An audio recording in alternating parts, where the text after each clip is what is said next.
Okay. Well, welcome to Growth and Innovation Unlocked. I'm Scott Hurst, and today we're joined by Dennis Underwood, the CEO of Cyber Crucible, a cybersecurity pioneer whose career spans from DoD intelligence and cryptography to building multiple tech companies, and he's engineered autonomous threat prevention that stops attacks at identity theft before hackers can execute ransomware, a true inventor and an automation expert. So, Dennis, welcome. Thank you. Could you tell us more about your journey and from the consultant to engineer to CEO and how those experiences shaped Cyber Crucible's mission? Absolutely, yeah. We were talking a little bit before. It's funny. At 19, when I had my first company, doing just project work, and some of my first projects were moving folks from Novell NetWare over to like a Microsoft TCP/IP stack. So I'm familiar Yeah. with the cultural wars between Token Ring with Novell all the way over to the Microsoft stack. But yeah, it all started then. I was trying to get my first job. I was paying my way through college, like a lot of young people, and I was getting my first job. And a lot of folks that are, the quote unquote old guys that kind of are in their 40s like me, were getting laid off and getting new careers, And I was battling for the same jobs they were, only they had a very strong resume, and I didn't yet, right? And so one day after another rejection in a room full of graybeards, I kind of flipped around and I said, "How about you just hire me as an independent contractor?" And at the time, of course, there were a lot more benefits, a lot more pensions and things like that in a lot of these companies, right? So that was a very valuable prospect for them to have this junior guy, who can bring on other 1099s possibly, and there's just, they can fire them whenever they want. It's a project by project basis, and so they like that, and that's how it all started. Um, when I did the work, I quickly learned that I was much more a person that was good at not following the manual than I was at being an expert on the 50-page, like how-to guide, So my second business over, I gave that first one to, honestly, the employees because it was basically a personal services contract, right? Where they knew Bill, right? And if Bill Right. leaves, then Right. there's no more contract, So, or they'll follow Bill to the next company, right? Like this is a typical kind of situation. So, I moved over more into security, and with that, I realized that I'm really good at providing creative ideas and putting them to practice, and that worked out well for me, and there was more money there. It followed my passions, and you know, fast forward what 20 years, I've really made a career out of producing new ideas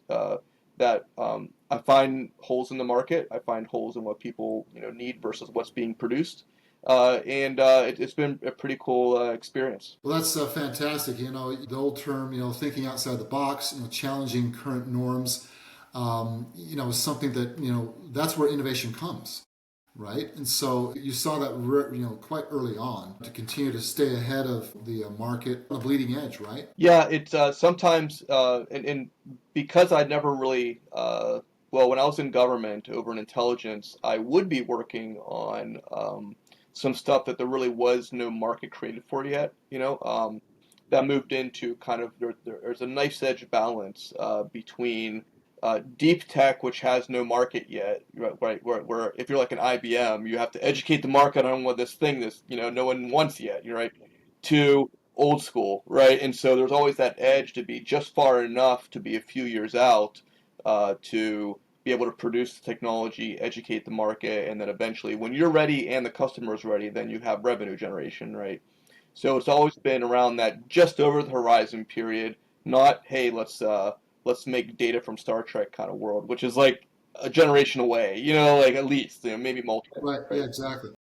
Yeah, it's got to be relevant to for today's problems and challenges, but able to grow going forward to anticipate what some of those challenges might be.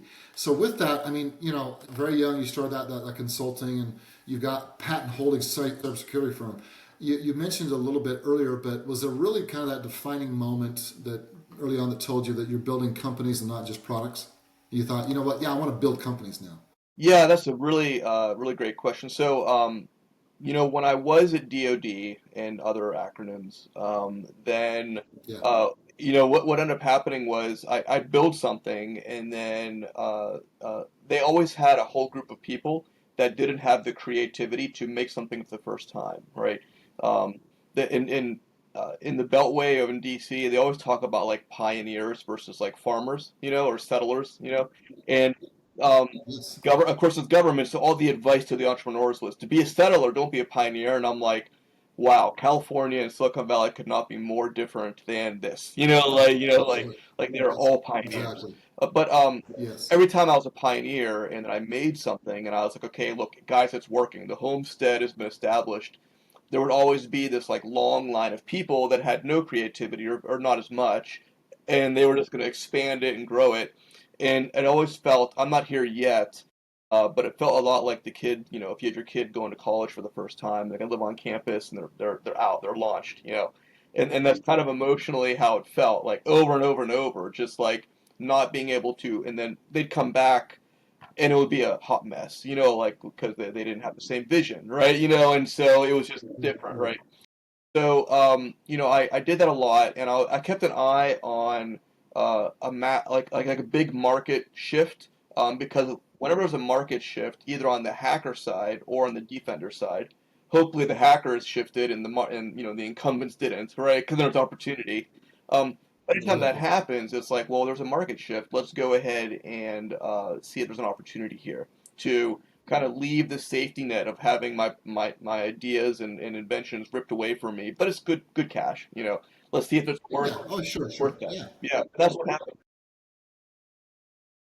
But it seemed like that, that you just realized, there's some opportunity there that, just beyond just making good cash, which is, there's nothing wrong with that, right? Right, I mean, right. that's very important. You got to put food on the table and provide a nice living for you, your family, and all that, obviously. But you also, you want to build something bigger. I think that kind of helps drives people as well too. You got that entrepreneur bug, and you obviously have had some very good success doing, building companies. So that's great. So, you talk about, you've openly discussed challenges in shifting models from, SOC telemetry to kernel level automation. What was a major pivot point that had to happen to bring Cyber Crucible's vision to life? We that's a great question. So first is I had to be willing and able to shut down all of the services and behaviors that were ingrained in the old way of doing things. There had to be a clean break. Also, the more I was moving towards success on the automation side, the more that the customers who really were paying for and quite comfortable in the legacy revenue model, the more frustrated they got too, right? And I was like, it wasn't going to work, right? I feel like if the guy, like, there was the original inventors of the Tesla engine, right? I feel like if they were working for Ford, Ford probably wouldn't have been feeling the same love, Exactly. with them, Right. focusing on the electric car, right? And so, so I ended up doing is I ended up moving the company to Pittsburgh. I knew I could get talent there. I also wasn't competing with all like the NSAs of the world and Cyber Command then and stuff like that for attention. That basically corporately it set a clean break in the company in the culture, right? In 2019, because it was like we're moving, we're doing this. I'm setting the bridge on fire, at least for now, and we're moving forward, And my kid was watching Moana, that show, and like she took off, and there was no going back, right? And it was kind of like that, to move our company and our thought to say, guys, there's no going back now. Like we're doing this. And that proved to be ultimately the source of our success. You know what? Thank you for sharing that, because it's, you made a clean break to make that transition. That was very important, because I think a lot of companies think that, well, let's just continue to kind of hold on back to the past. Well, to be companies or even just individuals too, right? Um, yeah, people want to have that security of what's familiar, what they're used to.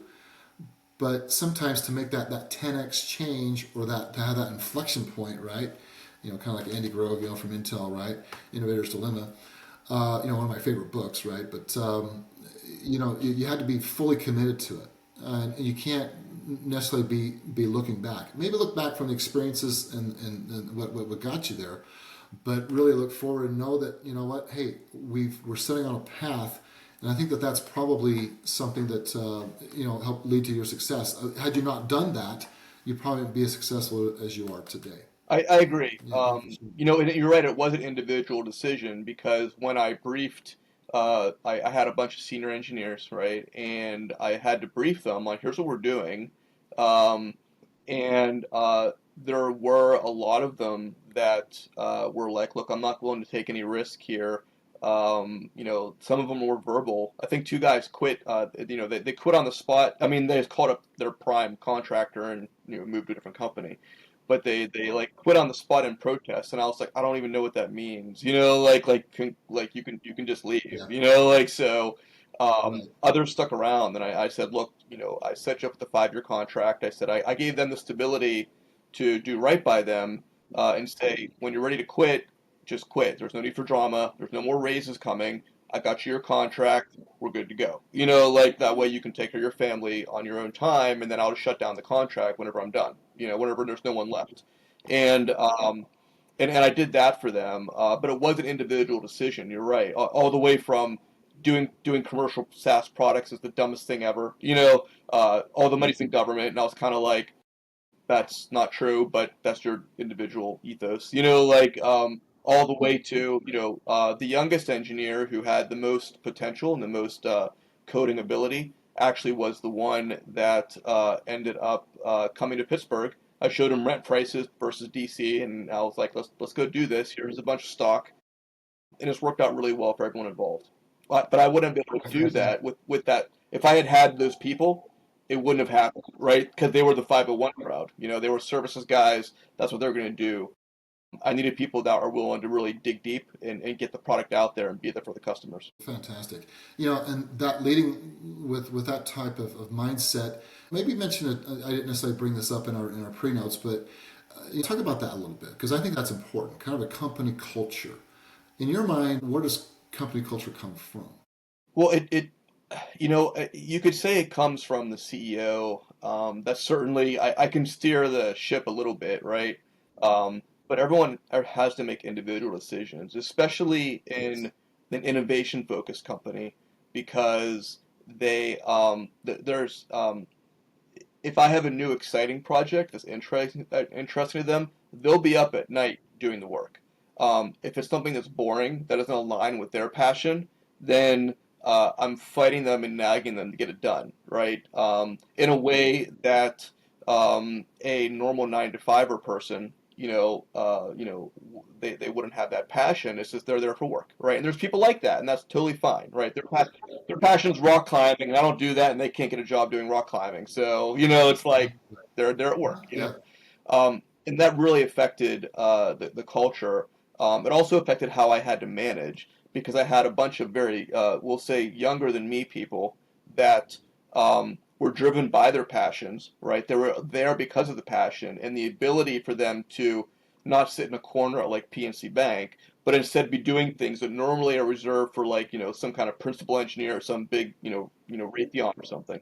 And so I couldn't bring a hammer all the time. I had to, learn that. But also, whenever a recruiter would come and see these talented young people and be like, well, I can get you 10% more on your salary, no equity though, or whatever. I always had to be like, guys, this is like your first job for most of you, or your first like grown-up job. And it's like, well, you're here because you want to be here or you're not. Like, I'm not going to chase you down. I'm not going to play the game Yes. of matching. But because if you don't want to be here, then I'm going to lose my productivity anyway. So make your decision, and I'll support you out of the way however I can. And sometimes we've seen people leave because they wanted to go to Seattle or something, and I'm like, great, that is awesome. Like, let's have a scotch, a shot of scotch on the way out the door, and good luck to you. Wish you well. Yeah. Yeah, I appreciate you sharing that with me because I think that's important. It's kind of give and take in terms of culture. You kind of you always set you set the kind of the expectations of where you want to take the company. Also understanding where your talent is, where they are culturally, but also generationally as well too, and the talents that they can bring, and that will continue to evolve and mature over time, or whatever that may be. But you still got to have some of those core values and kind of what your mission is as well too, right? So yeah, I appreciate you sharing that with me. Maybe back to a little bit more, a couple more questions more around, you emphasize stopping identity theft before data encryptions. And can you maybe share maybe a customer story or a turning point that validated this stop at identity strategy, which I thought was interesting. That's a stop at identity strategy. I really like that. Yeah, absolutely. So, historically, so our product does three things. It'll stop automated data surveillance and theft, automated identity theft, as in like the session tokens that power you not having to put your password in a million times. Even us recording, there's a shared key, and a hacker knows that they can take that key, then they can pretend they're you. Just like stealing your passport. If they could swap out the photo, I guess. Um, and then the last part's the ransomware. Well, the ransomware is like the very end of the hacker story. It's like after everything else has been done, they're going to extract the most value they can, and ransomware is the way to do that, right at the very end. And ransomware being at the end is often the most emotional part of the purchase for a customer, but only last year, only 7 or 8% of people had any kind of data issue at all, like data theft, data, anything like that, right? Over half had, over half of our customers had at least one attempt where a hacker tried to steal, well, really, it's a program the hacker made, automatically tried to steal and take over their Office 365 session or their Bank of America session or whatever is going on, right? To steal it right from their browser or their machine. And so you have this dichotomy where you have the most impact our product is having is not the most emotionally relevant, most visible part that people are buying the product for, right? Because we talk about session tokens sometimes if they're not technical, their eyes glaze over.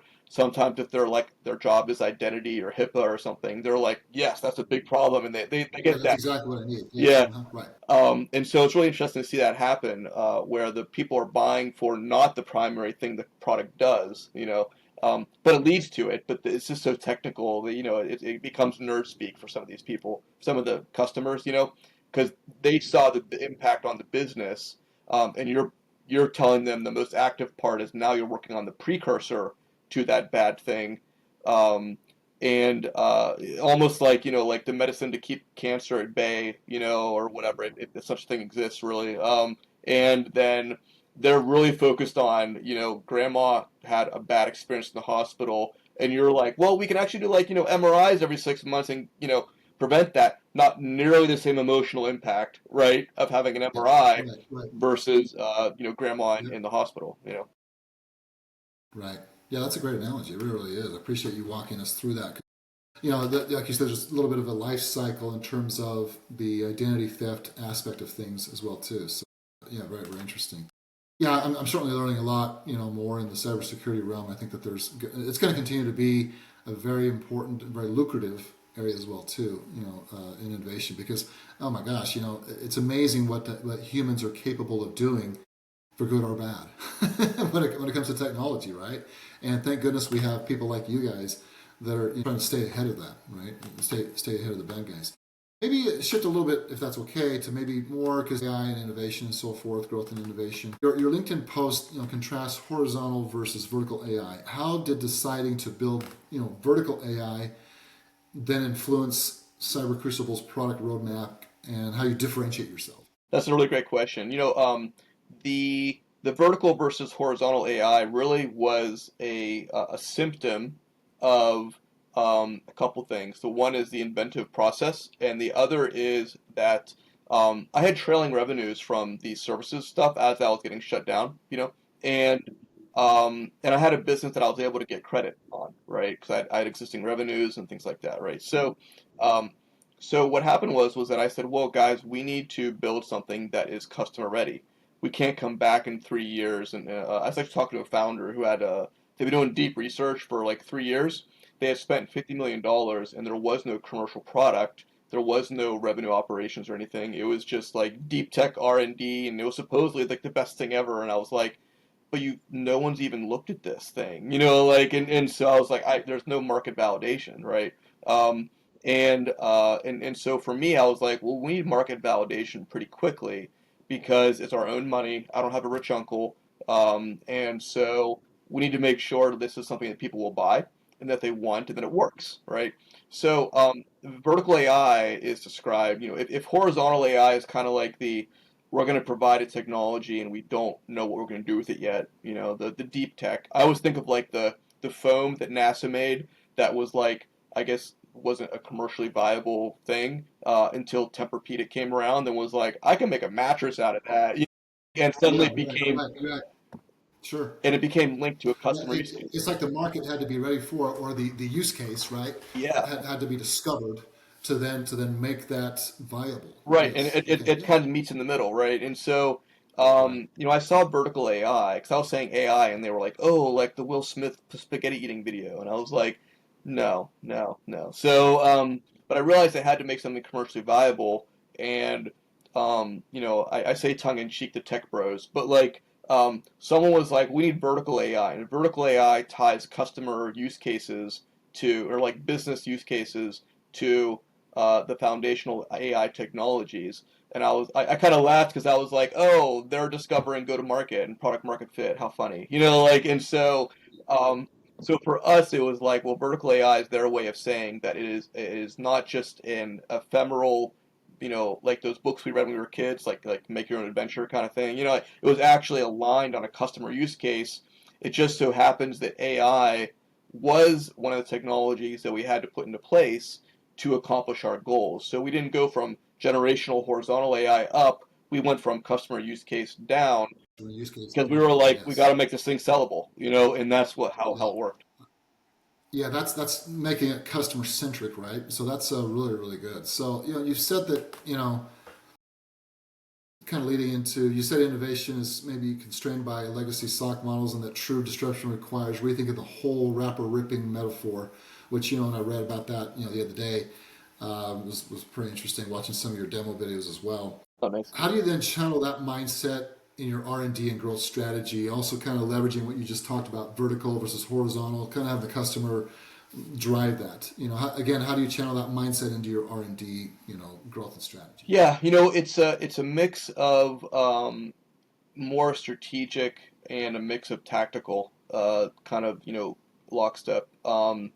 I always laugh whenever I have like some investor coaching kind of person, and they talk about this like global like humanity evolving paradigms, and I'm like, how do you sell that? Like so versus like just I'm gonna do this thing, right? And so what we do is we look at the next opportunity. We have the luxury in cybersecurity. I got to be honest. We have the luxury that the hackers have almost always thought of a technique first, right? I have yet to ever do a threat discovery. We got really good at things by like saying, well, if I was a hacker, I'd do this. And then we'd find some evidence of it that some guy in somewhere is trying. Maybe they're in Malaysia or something, and they're trying this thing out. Um, and they're making money on it criminally, but they're making money on it, right? And so that's what drove a lot of our stuff. And so we would always say, well, where's the dark spots on what we can do? And what's the dark spots everybody else is looking at, right? And so we look for the hidden spaces and the negative spaces. And that's worked out really well for us for our AI models as well, but it's worked for an R&D perspective. And then we say, well, what can we already use that we built and adapt and grow and extend to encompass this hidden area, right? Which is a very tactical kind of decision, right? And that's worked out very well for us. Eventually, we're going to have another kind of like generational, 4D chess kind of thing, and figure out, where our abilities are extended as far as they can go on what we have. We just haven't been there yet because we're still able to use, kind of like the shoulders of giants, which in many cases, sometimes that's us, sometimes that's some research project that never quite closed the loop. Like we find and we're like, that actually might be 10% what we need, and that's worked out well for us. Yeah, yeah. Well, good, good. I appreciate you driving through that a little bit more. You're deploying a one and done compliance feature to cover 80% of risk scenarios. What drove that product decision? Because obviously, I mean, to get to 100% obviously is not realistic, Yeah, yeah, yeah, right? yeah. But to get it's kind of the 80-20 rule, of course. That kind of plays into it. But What drove that product decision, and how will that scale across enterprise and B2C, would you say? Great question. So we had a couple customers on the compliance side, not on the malware side, right? Come to us and say, look, I have this compliance objective. We're finding our files are being uploaded to, our data is being uploaded to these AI engines.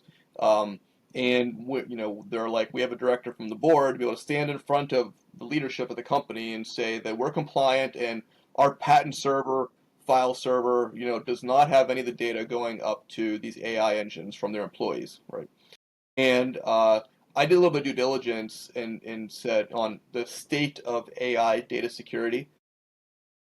It's it reminds me of some other things that have happened in technology before, where you're kind of like, okay, there's this really big problem, like trying to control the hacker data or whatever, and we don't have a good solution yet, but what we do have, which is a partial solution, is really complicated and isn't necessarily there yet, and so specifically, it reminded me of two different projects. I don't know if you remember this, Scott, but like when XML was first like an IT project, and they'd bring in these consultants who would like wow the executives, right? And Yep. you end up with this like 60% solution, which was horribly expensive, and then all of us engineers had to figure out how to make it, you How know, to then tie into that, right? yeah, Yep. like duct tape things together, and the consultant now has gone to the Right. next company, Yep. and you're like, well, Yeah. Right. geez, it reminded me of that a little bit, and I was like, okay, well, back to the whole like, we're all getting older, and the we have lessons learned from the past,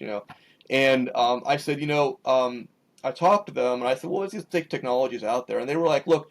I really just need like a thumbs up, thumbs down that we did this, like, and I said, okay, so like the Staples easy button, right?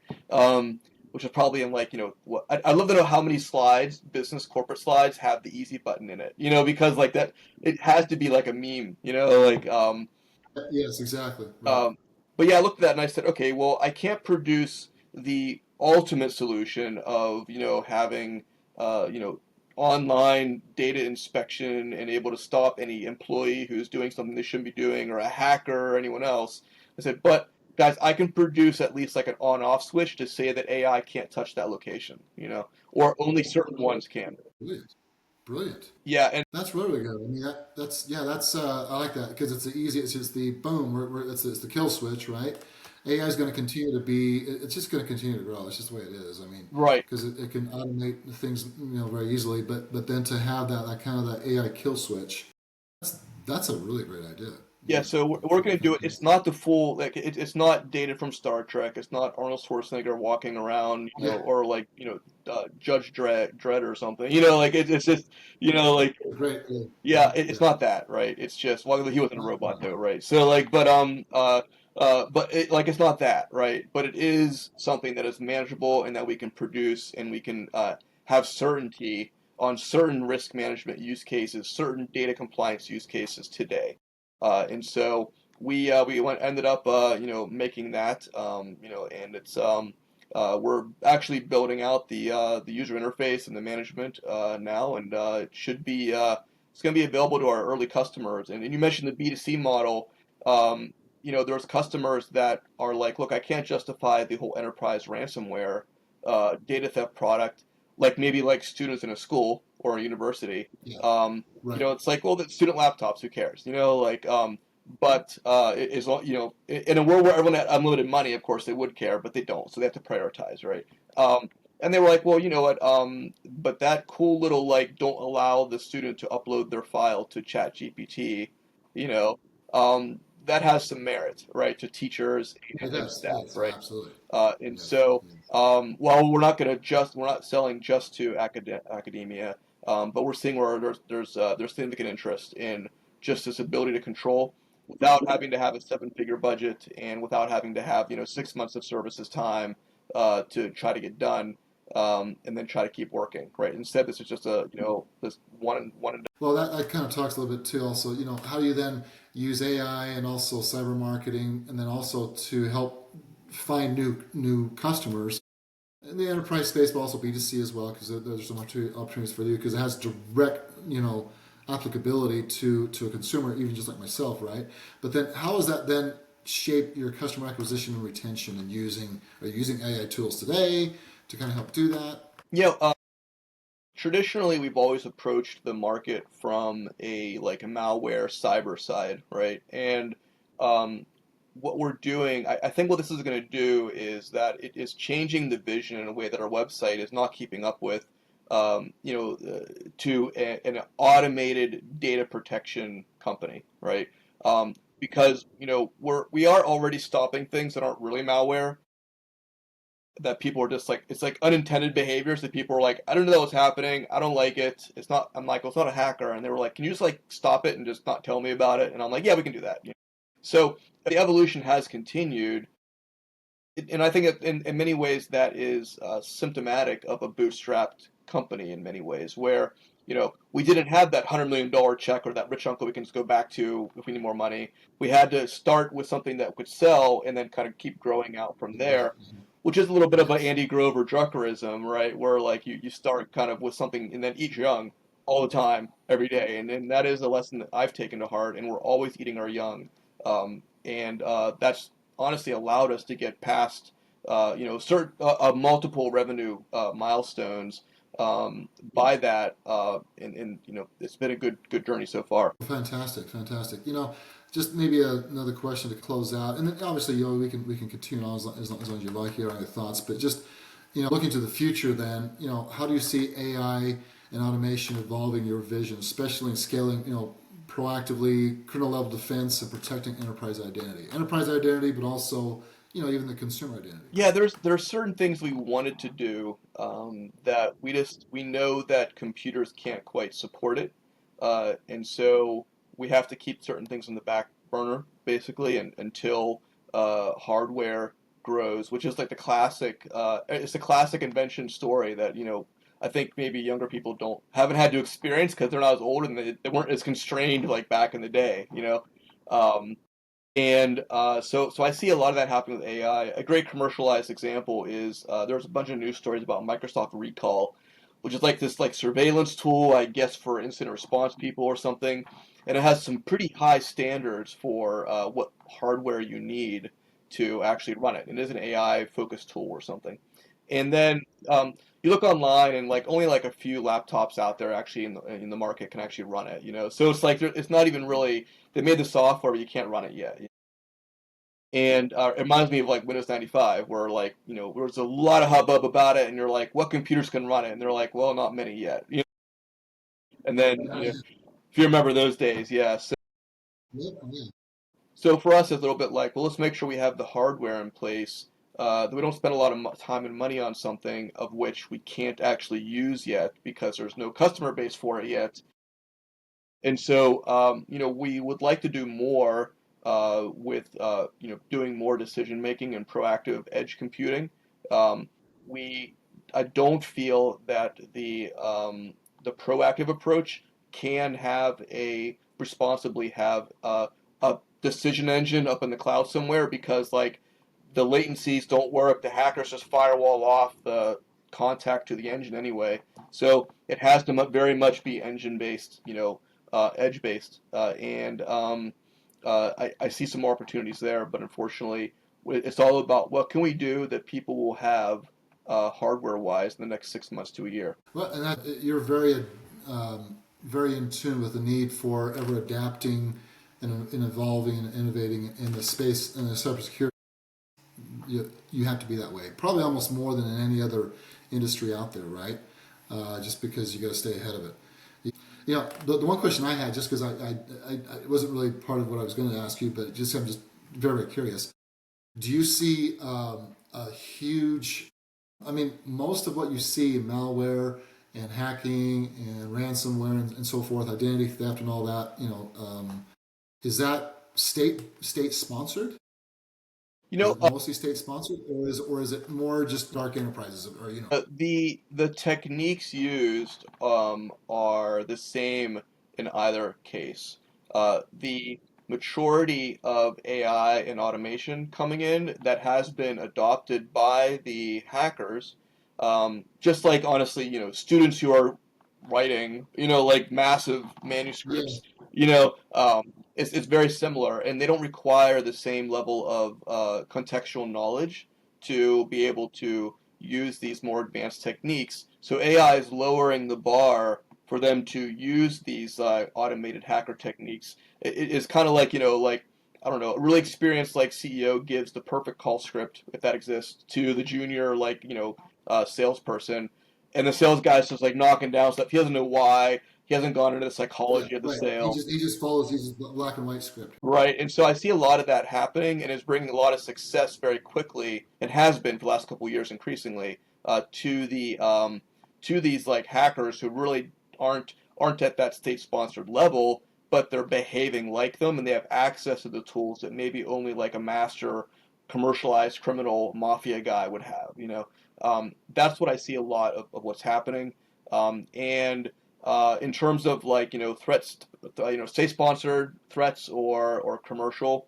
Um, I don't know, but I can tell you that when I was doing trying to associate basically attacks to people, um, it's a lot of a mess more of a messy world, I'll say, out there on the criminal networks. There's a lot more collaboration going on. There's a lot more multiple personas, just like maybe if you're moonlighting as something else, and they're like, "Aren't you like a bartender?" Like, and you're like, "Yeah, I do both." So you see a lot of that, right? And unfortunately, honestly, I have some pretty strong opinions about like the simplified making of little boxes of like, oh, this guy, they always do this, and they only work here. And I'm like, actually, they collaborated at like a workshop with six other groups, and they're swapping code. I feel like the C-suite, they're used to complicated problems. Like I feel like they don't need to be codified or coddled is the right word.